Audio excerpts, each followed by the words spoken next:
Here at the Kibbutz Holit, which is the closest commune to the Gaza Strip, 1,500 meters, I have to tell you this is maybe the fifth or the sixth kibbutz that I'm reporting from near the Gaza Strip, and it feels terribly voyeuristic walking into people's houses. I know I'm doing this as a part of reporting and for the world to see what happened, but it still feels very unsettling, very uncomfortable. Walking into people's broken homes, all of their personal belongings, on camera. It's a terrible feeling, and I understand the irony and, in some ways, the contradictions that I'm talking about. But I think this is an opportunity for the world to see, and that's why we've come here. India Today, remember, has been reporting on both sides of this terrible conflict, but as we enter, yet another home, and there's just no light here because it's completely burnt. But this is a home like any other. This could be anybody's house. Fridge completely gutted, pots and pans in the kitchen, completely normal house. Potatoes still in their basket. A coffee table with some fruit still in the fruit tray. A children's bedroom with the glass completely cracked. There are some people here from the Zaka group who are, actually helping to clean things up. These are volunteer workers who are helping clean things up so these families can move back in. You can see a bullet hole here through the glass as well. It's terrifying. There's just a smell that hangs in these houses of soot, recently lived in, and just an indescribable smell of death and decay. And if you look at pictures, there are even pictures here. I don't want to go too close to them because these are family pictures of people, and we've been told, please don't show any pictures of the families. We have to respect their privacy, so we're not going to be showing you anything close up. But just to tell you that this is a family home, a happy family. Pictures up on the wall, laughing children, parents hugging their newborns. It could be anybody's house. I think that's really what I'm trying to say. So this is a report that's going to be unforgettable for anyone who's been here, and it's truly terrifying.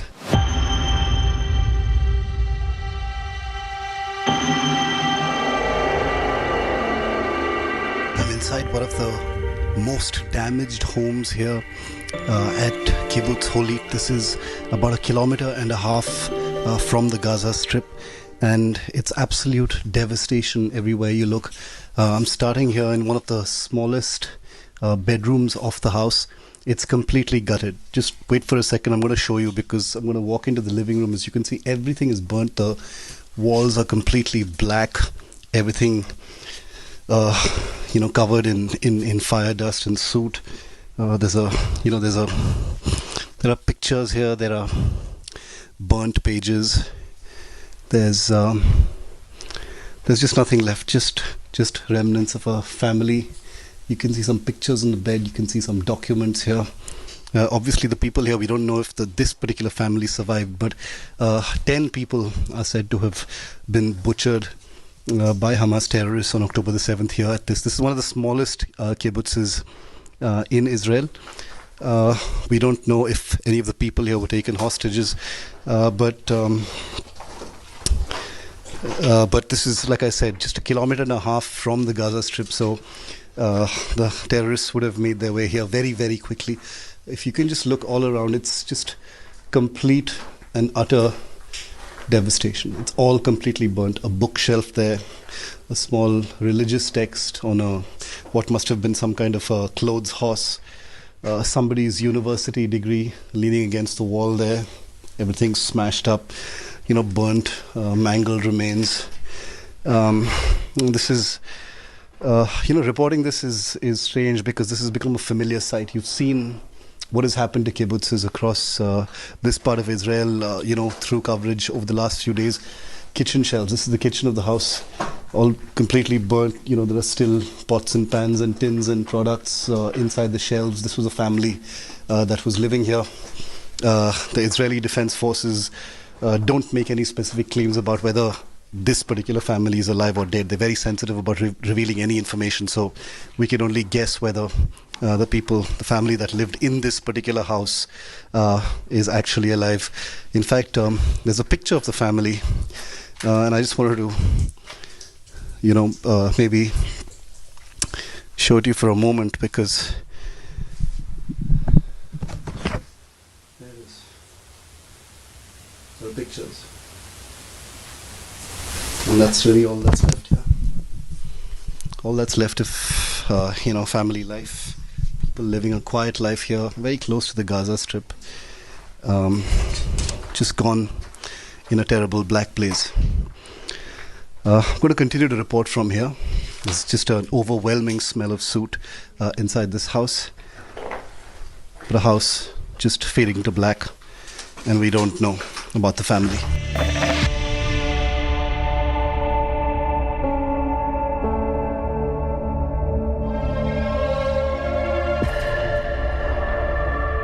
As I report 1,500 meters from the Gaza Strip, the big question continues to hover over this entire crisis. What next is Israel going to do? Can Israel do what it has done before? What compulsions will shape Israel's next actions? And as this continues, remember that the Hamas, in parts of the Gaza Strip right behind me, will be ready, will be more capable, will be better armed, and will perhaps have even recuperated. Each day that passes brings a new challenge for Israel. 1,500 meters from the Gaza Strip, as part of a very small group of journalists permitted access, as every other access point near Gaza has been shut off now. Shiv, Aroor for India Today. We've just arrived at the Kibbutz Holit in southern Israel, which is the closest kibbutz to the Gaza Strip.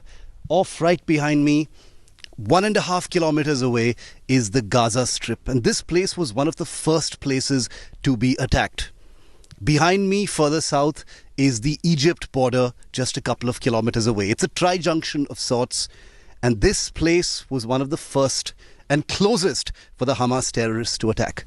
But today on this special broadcast, I want to tell you about what's happening inside Gaza. Limited attack operations from the ground have already begun. But where do things actually stand? What do we know so far about what Israel is doing inside Gaza at this time? Watch this special report.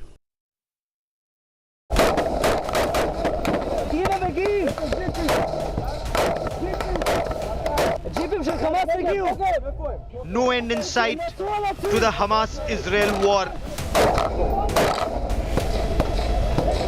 Just a day after announcing it will put off an invasion of Gaza, Israel is using limited ground operations to bolster its full-blown assault along the region controlled by Hamas.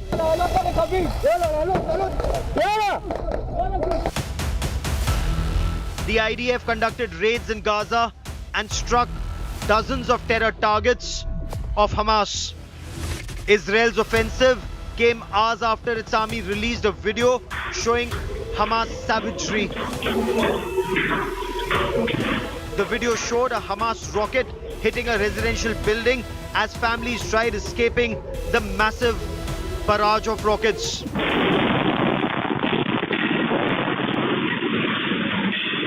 21 days later, 3 weeks into this, into Israel's response to the October 7th terror massacre, the Hamas continues, like I said, to be able to brandish some kind of offensive power and still be able to hurt Israel. People are getting injured every day in rocket attacks. But where is the other leadership? We do know that as far as operations on the ground, you've got the airstrikes. Those are happening. Everyone knows about that. There are special forces, assassination squads, death squads of the Israel Defense Forces. The ground operation of the kind that most people have in their minds, a kind of blitzkrieg, armada of tanks rolling across the border into Gaza. It is unlikely that will happen soon or at all. Amidst escalating tensions, Israel's Prime Minister Benjamin Netanyahu sent out a strong warning to Hamas. We need to crush Hamas so that people will have the confidence to return. In the final stage, we can also build and expand and make this area very flourishing and safe. Benjamin Netanyahu's warning met with a counter warning, this time from Iran. The commander-in-chief of Iran's Islamic Revolutionary Guard Corps warned Tel Aviv that the Israeli army would be buried inside Gaza if it tried to invade the Palestinian territory. Israelis cannot do anything other than bombardment. If they move on the ground, they will be devoured. The dragon of Gaza will devour them. The dragon of Moses has been thrown on the floor over there. If they set foot, they will be buried there. There is no other way. They think they can compensate defeat by committing crimes.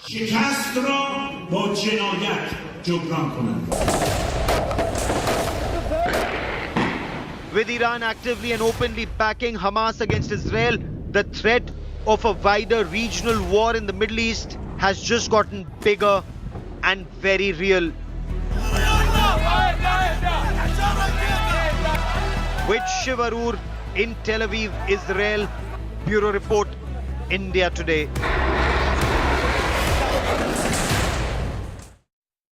The big question that everyone seems to be asking is, when is that big ground invasion going to take place? The question I'm hearing here is that ground invasion even going to take place at all? The truth is, Israel has defined its endgame, and that is the complete decimation of the Hamas. The other question is, how prepared is Hamas for an Israeli invasion? Here's a look in this report at what Israel could face if it decides to venture in at scale. Precision airstrikes carried out by Israel to take out Hamas leadership. Since the 7th of October terror attack, Israel has been laser focused with one aim of eliminating Hamas leadership. Targeted raids continue along the Gaza Strip, striking dozens of Hamas terror targets. Israel claims it has eliminated 3 senior Hamas operatives in its Daraj Tufa battalion. The terrorists had participated in attacks against Israel. The terrorists targeted were Battalion Commander Rifat Abbas, Battalion Deputy Commander Ibrahim Jadba, and Combat Support Commander Tariq Maroof. The Daraj Tufa battalion is a battalion in Hamas's Gaza City Brigade, which is considered the most significant brigade of the Hamas terrorist organization. The battalion's operatives played a significant role in the invasion and murderous attack against Israel on the 7th of October. But despite losing its cadre, Hamas counterstrikes continue. The hellfire of rockets still raining on southern Israel. In a new video released by Israel, a civilian family with a child can be seen running for cover as Hamas rockets hit a residential building. Most of those rockets are targeted at civilian areas, and the fact that that the Hamas continues to have the capability to fire rockets, and not just small range rockets, but long range rockets, is perhaps one of the most alarming things. Meanwhile, the chief sponsor of Hamas, Iran, has issued another big warning. This time, the threat directed at the United States of America, saying even the US will not be spared if attacks on Gaza continue. With Shiv Aroor in Tel Aviv, Israel. Bureau Report, India Today. As we report from the absolute front line of Gaza, one of the most disturbing and troubling questions for Israel has been, despite 20 days of relentless bombing of repeated Hamas targets, whether it is rocket positions, whether it is tunnels, whether it is anti-tank positions, the offensive capability of this terrorist group hasn't quite visibly depleted. As we travelled here to the Gaza front, there were at least 3 rocket sirens, including one in the city of Tel Aviv, which is very far away from the Gaza Strip. A few hours earlier, there was even a rocket siren in Haifa, the northernmost city of Israel, suggesting that Hamas still has advanced long-range rockets and is continuing to use them. The question now is, how close or how far is Israel to completely destroying the Hamas? And how is it getting those rockets? Take a look at this report. Rocket siren here in Tel Aviv, Israel's biggest city. So we just jumped out of our car. There isn't a shelter that's nearby. You see, this is from. Yeah. It's. Yeah. It's a. This is an Iron Dome interception that's happened right here in Tel Aviv. It's like just, maybe about 500 meters from us, our location right above us. That's an interception. Okay, another explosion. And maybe a couple more right above us. That's Iron Dome in action, what you're looking at right now. I can count 3 or 4 rockets that have just been intercepted. There you go. One more wisp of smoke right there. And another one there, as you can see. That's the Iron Dome in action there. And there as well. This is Israel's biggest city, and this means that the Hamas is still firing its rockets at maximum range. From Gaza to Tel Aviv is a good 60 to 70 kilometers. So these are the rockets being fired at absolutely maximum range right now.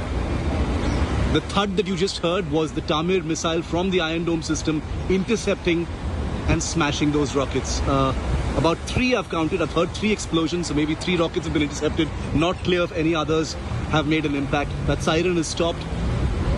It looks like the alert has passed now.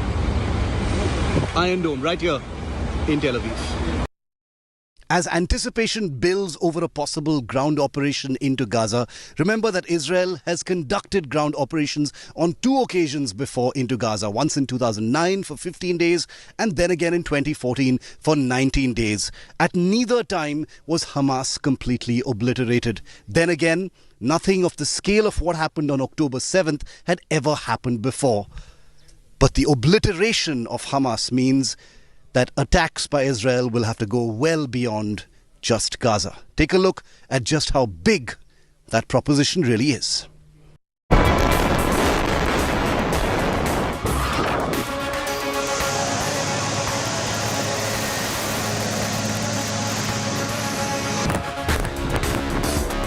Israel prepares for ground invasion of Gaza. More than 1 million Gazans have fled their homes as the big escalation in the war on Hamas comes close.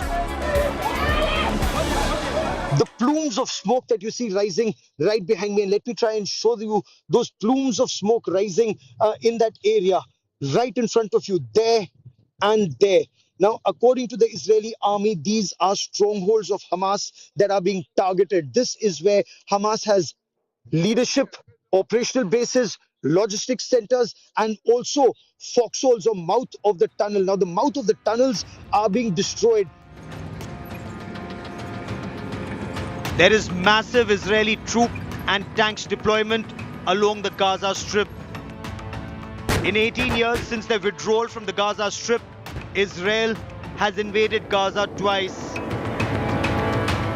The first time in January 2009, Operation Cast Lead involved a 15 days ground invasion. And then in 2014, Operation Protective Edge lasted 19 days.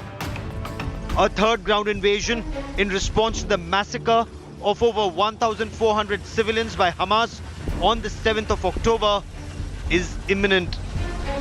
It's likely to be bigger and even more violent than anything in the past. Given Israel's stated stance to finish the Hamas, the operation this time could last much longer.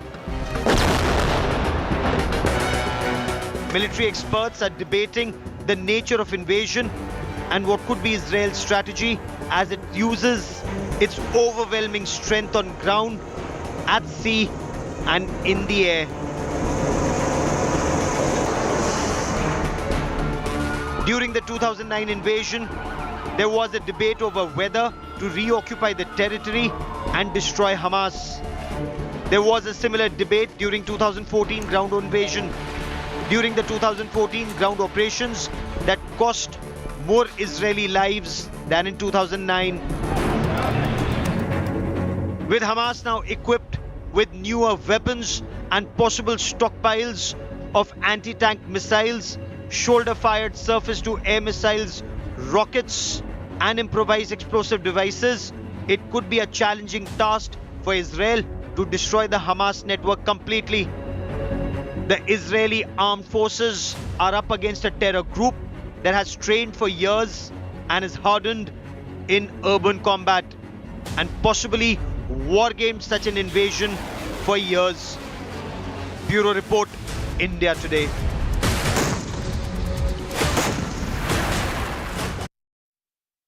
The distant sound of aircraft off in that direction confirms that air power and airstrike operations on the Gaza Strip, like I said, about 1,500 meters behind me, are still very much on. What are these air power strikes actually achieving? How much of the Hamas strength has been destroyed as a result of this absolutely relentless campaign of bombing by F-16 and F-15 fighters? We take you inside Gaza to show you just how much damage has been done in phase one of these strikes.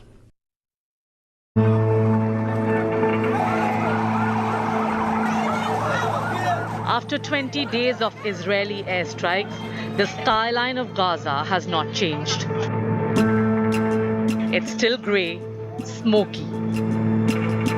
Israeli airstrikes destroyed a Gaza-based reporter's home and community, injured his relatives, and impeded medical treatment due to the destruction of local hospitals. Anas al-Najjar had his house in the southern Gaza Strip city Khan Yunis, which accommodates 17 people of his family members and relatives. His house is in a community of about 50,000 people. In the early hours of October 21st, Al-Najjar's community was hit by an Israeli airstrike, killing a number of residents. His house was almost leveled in ruins, and his grandfather and sister and several other relatives were injured. As the local medical facilities were also destroyed, the injured individuals could get only simple treatment, and the homeless Al-Najjars have to seek shelter at their relatives' house. Now I'm in my home, which is no longer habitable. Our home was bombed without any warning in advance, and many are killed, including my neighbors. Air attacks like this cost us dearly. The Israeli airstrikes have also posed a severe threat to local medical facilities. On Monday, areas near the Al-Shifa hospital, the largest medical institution in the Gaza Strip, and areas near the Al-Quds hospital in the west of Gaza were hit by fierce Israeli airstrikes. One of the attacked areas was merely 100 meters away from the hospital. يعني منذ أيام والاحتلال يهدد جميع مستشفيات مدينة غزة وشمال قطاع غزة بالإخلاء، فهذا ضرب من الخيال. سنبقى مع Life in Gaza continues to be a living hell. Bureau Report, India Today. From the rumbling Gaza front line. Israel is not backing off, not even an inch, not even for a minute. To the first broadcast from the West Bank. India Today is reporting from Palestine, from the West Bank, and tension, the situation remains extremely tense. From the exploding Israel-Hezbollah crossfire to the Viper's nest in Lebanon. You can see tracers going. Continuous fire, continuous. We report the Israel-Hamas war firsthand. Israel is regularly bombarding South Lebanon. India's most watched war reporters on India Today.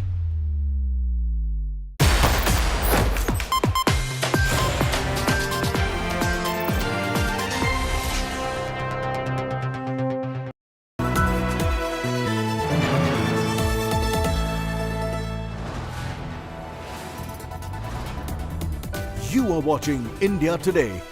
Powered by Finest, Be Sustainable Change, a B&B Group company.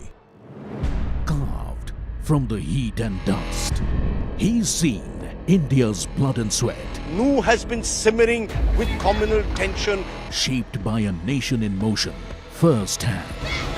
This alliance hasn't still worked out how they intend over the next 10 months to work together. And that's why, when he hits the field to report India's politics and polls, You've always done what the Gandhis have wanted you to do. India's finest reporter and the ultimate newsman, Rajdeep Sardesai. Only on India Today TV.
You are watching India Today, powered by Finest, Be Sustainable Change, a B&B Group company.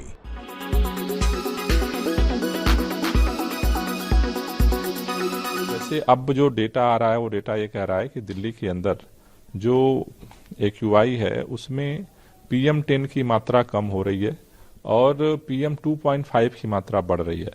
इसका मतलब ये है कि अब गाड़ियों का और जो बायोमास बर्निंग है उसका जो प्रदूषण है उसकी मात्रा जो है बढ़ रही है। इसको देखते हुए अब कल से जो है दिल्ली के अंदर रेड लाइट ऑन गाड़ी ऑफ कैंपेन शुरू किया गया है।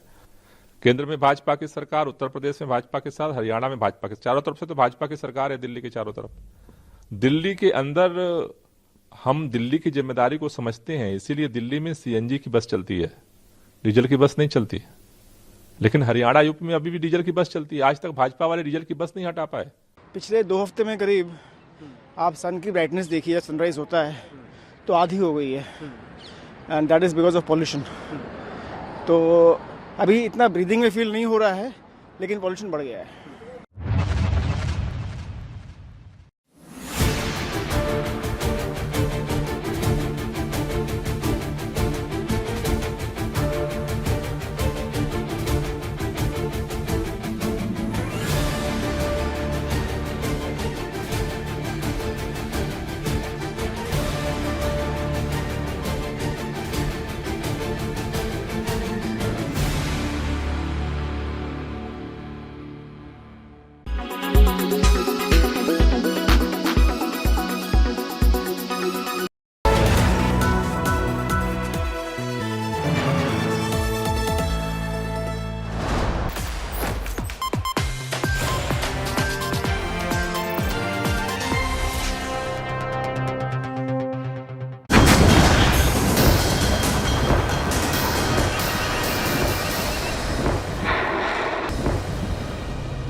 So we've been reporting extensively from inside Israel, and now we're going to be heading into Palestinian territory.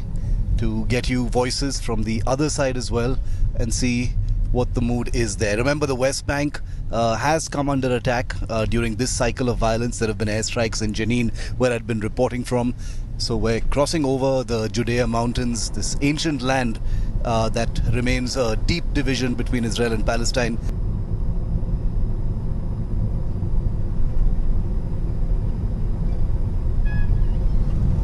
We've entered Palestinian territory now. What you can see atop that hill is one particular Jewish settlement where we've just crossed the border and we're now firmly inside Palestinian territory, and we're heading towards the city of Ramallah.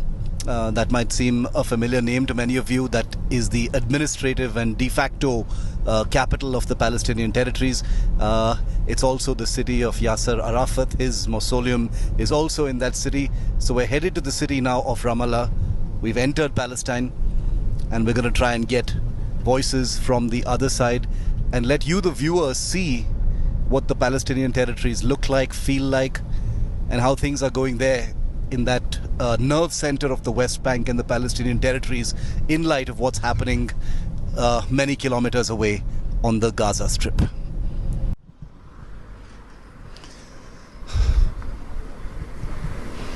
I'm standing now in the ancient city of Jerusalem, which, as you know, is divided between Israel and the Palestinian territories. Both sides claim Jerusalem as their real historical capital. I'm standing, in fact, at a particularly historic crossing point called the Damascus Gate. That's the symbol you see behind me. It's a structure that leads to other parts of the Palestinian territories. You can also see a huge deployment of Israeli police and security forces. You can see some of them in my frame. There are many more down the road from where we've come just now from Tel Aviv. But this particular Damascus Gate has become an enduring symbol of the Palestinian struggle, that has become a focal point at this point of time. We're expecting that a little later from now there could be huge protests as well.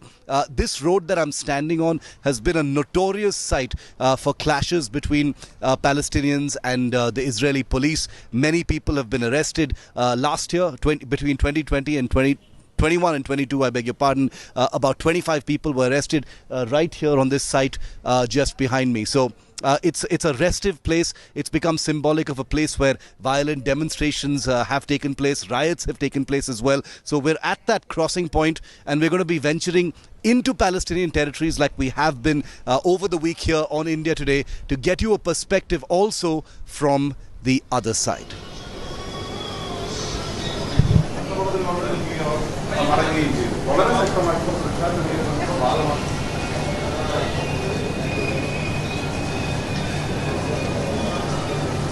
Walking now through the old city, just past the Damascus Gate, deeper towards the Al-Aqsa Mosque. And, this is a complicated history, one of the most ancient cities in the world.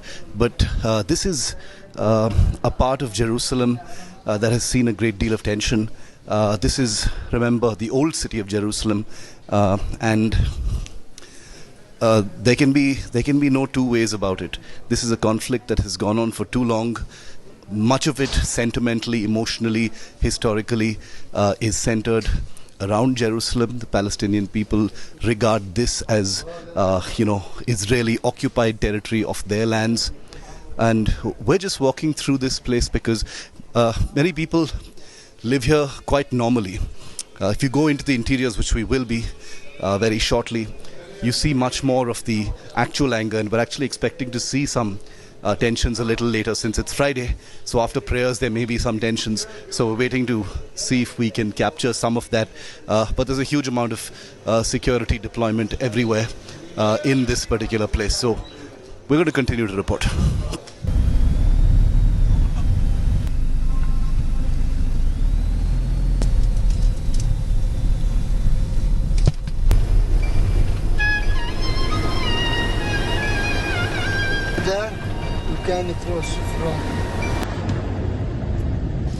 I've just arrived at the Kalandia border.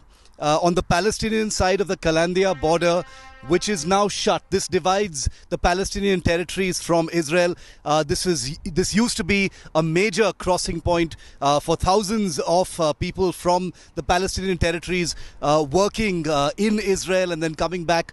But it has been shut as a result of recent tensions. A person is said to have been killed here a few days ago as well.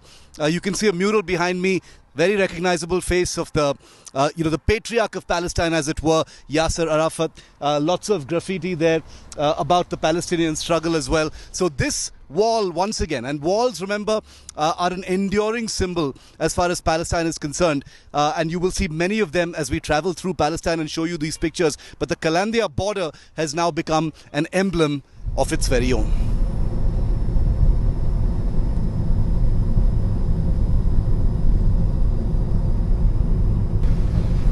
Just the just the tomb. Yes, Go just down. yeah, just the tomb. Yeah. Okay, looks like we're allowed through to shoot Arafat's tomb. Lots, as you can imagine, plenty of security in this place. So, for justifiable reasons, as we make our way now into this high security area. This is where all the government offices of the Palestinian Authority are. So this is like a VIP area.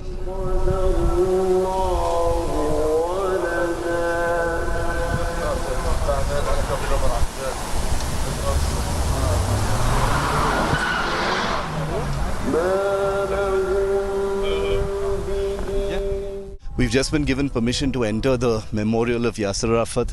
We're in the heart of Ramallah. This is the administrative, commercial and de facto capital of the Palestinian Authority. Most people aren't allowed here at all, but we've decided to just make our way here because this is in many ways the kind of spiritual epicenter of the Palestinian movement. It's Friday, you can hear prayers from the mosques nearby as well and the loudspeakers.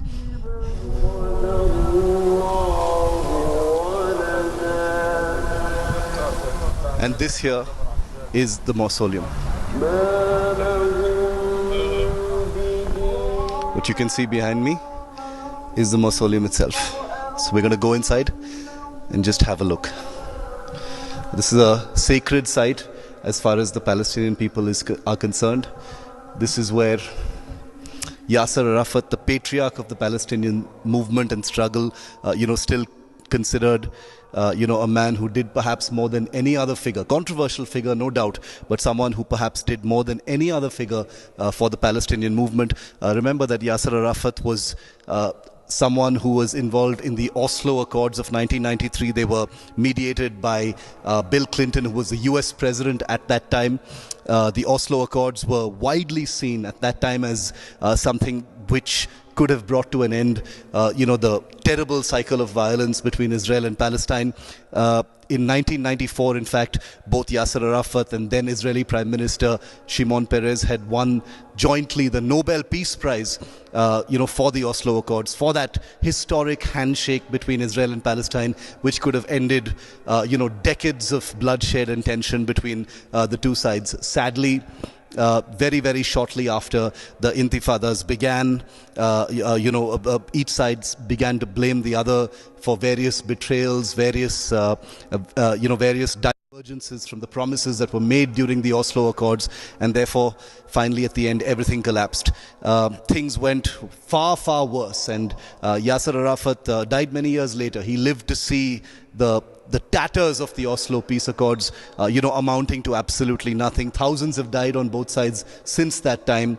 But I think, given the many things that Yasser Arafat at least tried to do, he would be a very disappointed man, given what he's seeing today. His mausoleum is guarded at all times by a soldier. It's a mark of respect that's extended to the patriarch of the Palestinian movement by the current administration. Remember, the Fatah organization was founded by Yasser Arafat. He created that movement not really as a political party, but more as a movement, and that's why it's still called the Fatah movement. The Fatah is a political party that opposes the Hamas. The Hamas is in power, politically speaking, in in Gaza. Yasser Arafat also, for quite a few years of his life, lived in Gaza City, as a matter of fact. So these two territories under, Palestinian Authority, if he lived to see this day, I sometimes wonder what he would have thought. Because the Palestinian Liberation Organization, the entire movement, has splintered considerably into many, many different pieces. Not the kind of cogent, unified force that was most definitely the dream of the man who lies here at this particular mausoleum.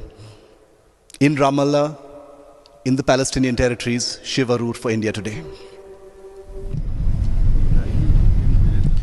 Now we're headed deeper into Ramallah because a former minister of the Palestinian administration has agreed to meet us and speak to us. We're going to get some more voices as well. He's someone who is regarded as a famous poet. I've known him from before, during my university days. He's also a professor, and we're going to be speaking to him along with some others to tell you what I said we were going to do, to get you voices from the other side. Now remember, here on India Today, we're reporting what we see, what we hear, both from Israel as well as Palestine. You've seen all of our reportage from Israel, and you will continue to do so in the days and the weeks ahead. And now we're getting you some voices from inside the administrative capital of Palestine.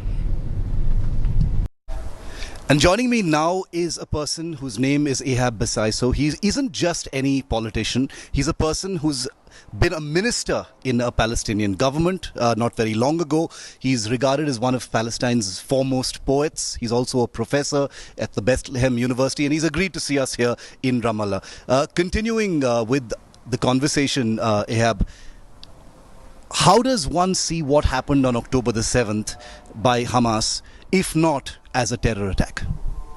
Well, in order not to be trapped in the question of violence and the condemnation and the circle of condemnation, what I wanted to say, put things into the context.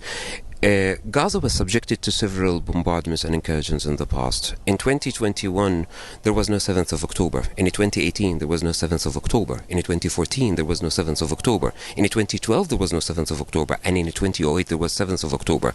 The amount of victims who've been killed as a result of the Israeli bombardments on Gaza actually exceeds the number of 10,000 people during all these wars.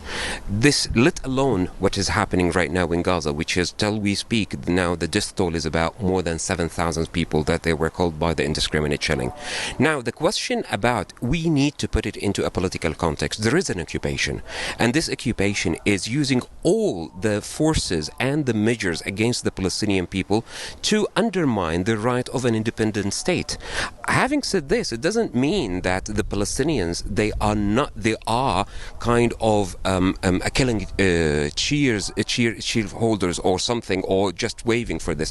The Palestinians in the West Bank, in East Jerusalem and in Gaza, they are just seeking some kind of an international acknowledgement of their pain over the last 56 years, and they just wanted a courageous statement by the international community to say, well, the Palestinians, they deserve their own state. Enough is enough in the occupation, and adhere to international community. So this is the wider context that I think what the Israeli government right now is trying to do is just to shift the public opinion, or the international public opinion, from the question of occupation, which is the core of all the miseries, not only to the Palestinians but also to the Israelis. Yes. And we're trying to focus on one incident happening as if this is just a reflection to the Palestinian and Israeli conflict. No, it is not. It is simply the situation that we need to look at is just to end the occupation. And I think what has been mentioned by Mr. Antonio Guterres, the General Secretary of the United Nations, and being accepted by a lot of international figures, it's something that we need to end the occupation and adhere to international community. But my second question to Ehab is, Israel has continuously said that this is a war against Hamas and not against the Palestinian people. How would you respond to that? You know, that this is against the Hamas because they perpetrated a terrorist attack, and what happened was widely seen as a terrorist attack in many countries as well. How do you see that? How do you respond as a Palestinian to Israel saying that what we are doing now is in response to Hamas, not the Palestinian people? Well, I'll be very honest and frank with you on this. We will try to borrow some of the experiences from the past. When the Americans in 2001 they started their bombardment of Afghanistan, they said the same. They said it's not about the Afghan people, it's about the Taliban. To figure out, after 20 years, they sat with the Taliban and they set an agreement with the Taliban after a few years.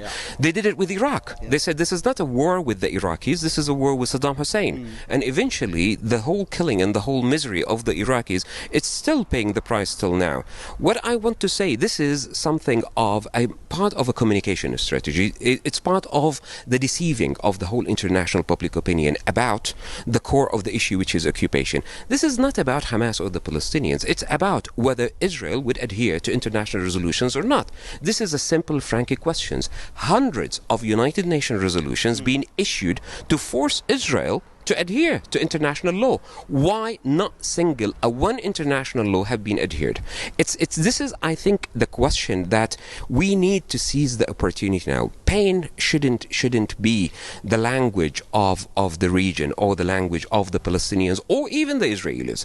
It is actually justice should be the language. And then what we have to say, we heard from Mr. Biden, the American president, and many of international prime ministers and presidents that they are with a two-state solution. Perfect. Including India. Including India.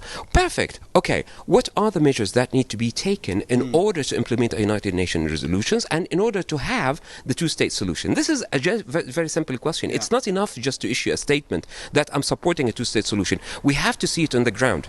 So seeing it on the ground is something that what we need is to put some pressure on this Israeli government, the occupation government of Palestine, to say, well, implement United Nations resolutions and grant these Palestinians their right to live as normal human beings in the world and to allow them to have at least some kind of a confidence of the future that the international community is respecting their desire to have their own state in Palestine. But Ihab, final two questions.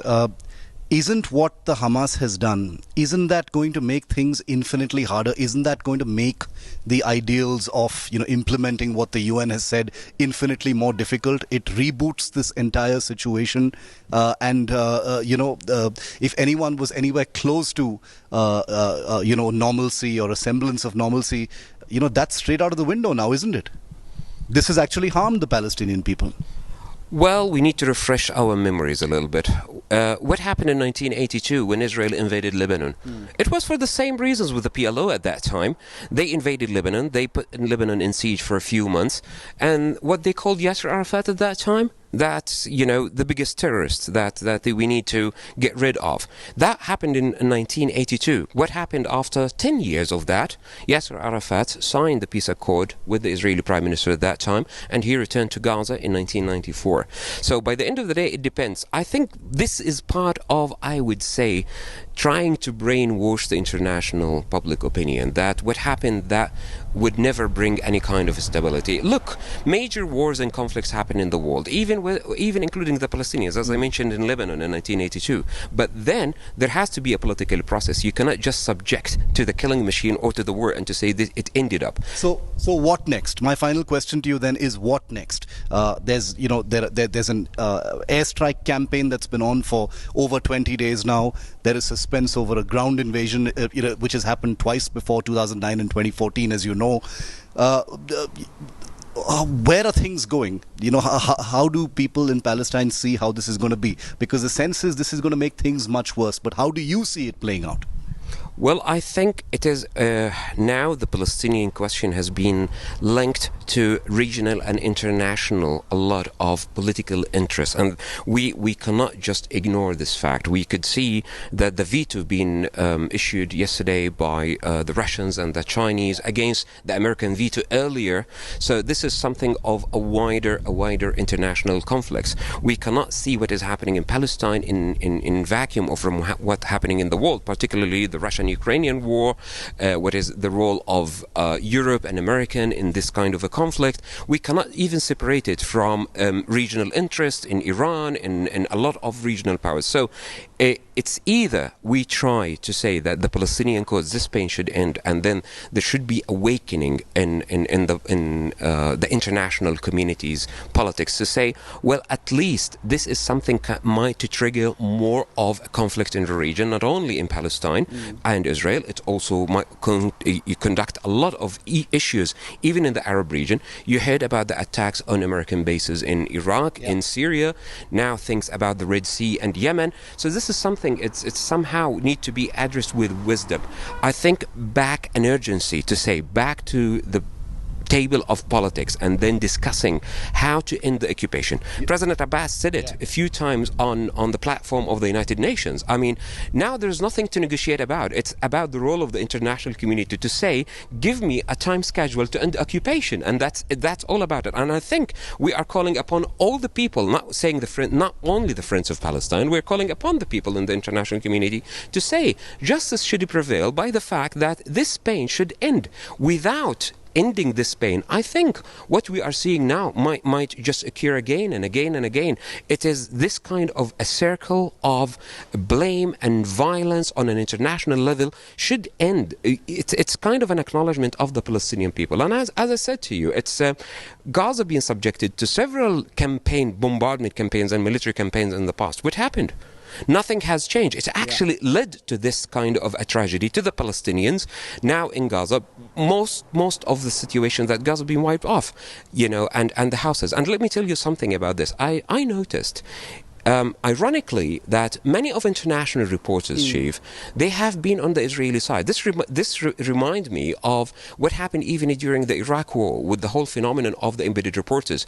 None of the international reporters managed to get into Gaza or to see the other side of the pain that is happening to Gaza. Thousands of the Palestinians, they just lost their house. I myself lost many friends, families and relatives in Gaza during this campaign.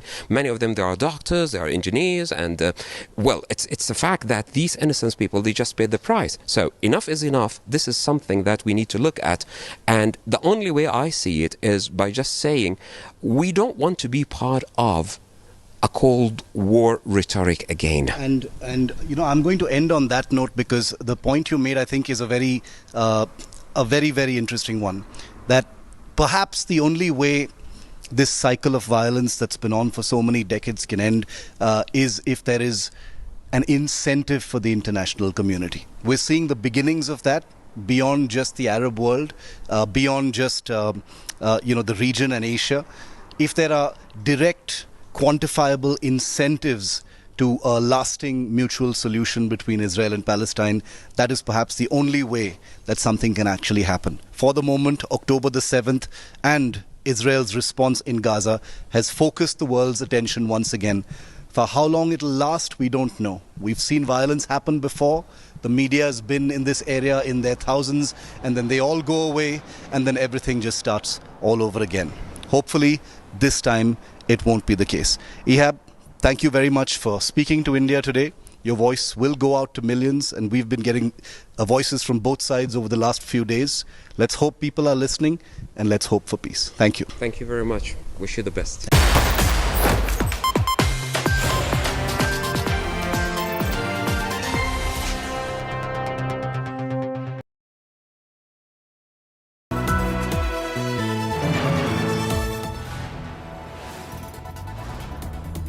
You are watching India Today, powered by Finest, Be Sustainable Change, a BNP Group company.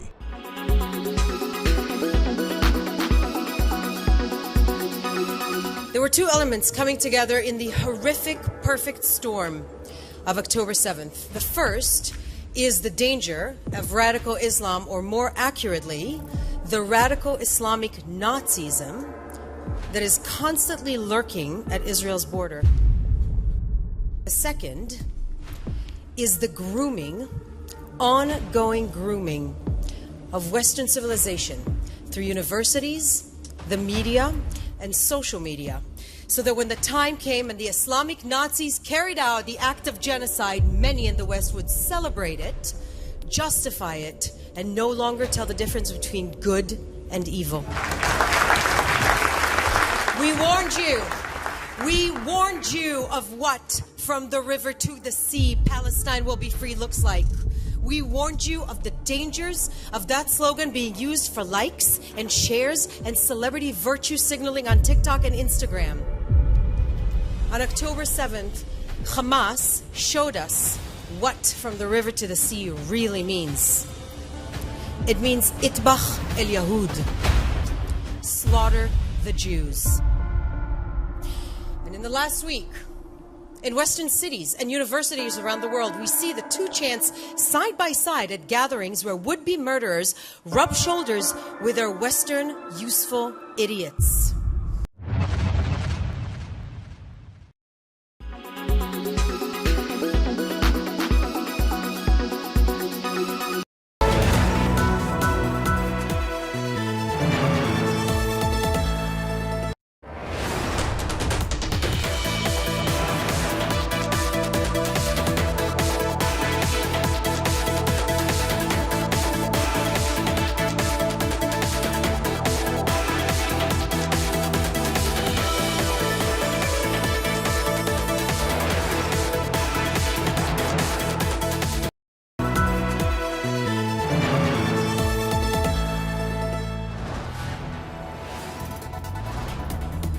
You are watching India Today, powered by Finest, Be Sustainable Change, a BNP Group company.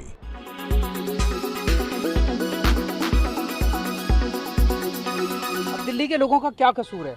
Delhi के लोग क्यों सफर करें? दिल्ली के लोगों ने मेहनत करके पूरे साल अपना पोल्यूशन कम किया है. हम लोगों ने 25% पूरा साल अपना पोल्यूशन कम किया है. We have come in good, satisfactory और मॉडरेट कैटेगरी. लेकिन इस दौरान आसपास पंजाब से और हरियाणा से जो पराली का धुआं आ रहा है, वो देख के ही पता चल रहा है कि ये पड़ोसी राज्यों से जो फसलें जल रही है, उनका धुआं बहुत तेजी से दिल्ली के अंदर आ रहा है. पूरी दिल्ली जो है वो इस हवा से एक तरह से दम घोटू हवा है. कांग्रेस से अपील करना चाहता हूं कि वो पंजाब सरकार से, अपनी पंजाब सरकार से कह के किसानों को सुविधाएं मुहैया कराए. कहीं ना कहीं कमी सरकारों की तरफ से नजर आ रही है.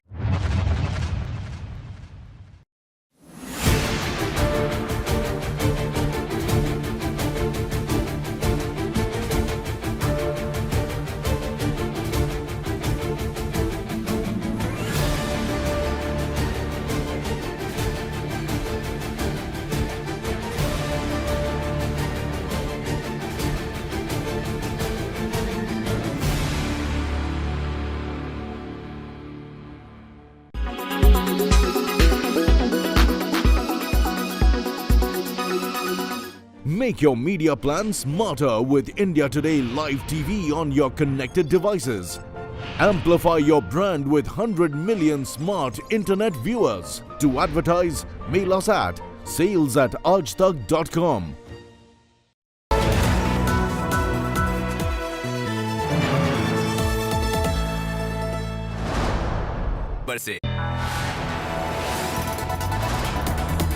You are watching India Today, powered by Finest, Be Sustainable Change, a BNP Group company. The bold look of Kohler. Titan Eye Plus, expert who cares. Dulux Velvet Touch feels like home.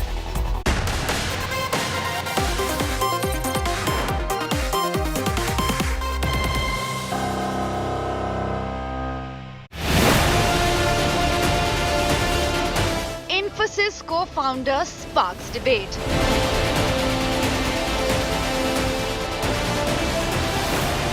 Murthy bats for new work culture.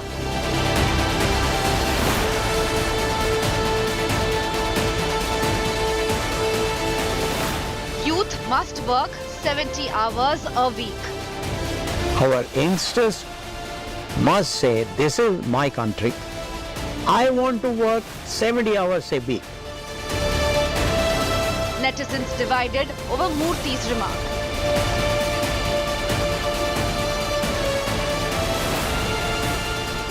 "70 hours work week, ye or nay?" That is our top focus on 6 p.m. Prime. Good evening. You're watching 6 p.m. Prime here on India Today. I'm Akshata Nandagopal, and the big debate on social media is over a comment that's been made by Infosys founder N.R. Narayana Murthy. He said that to ensure work productivity increases, to ensure that the country also progresses, we must ensure that youngsters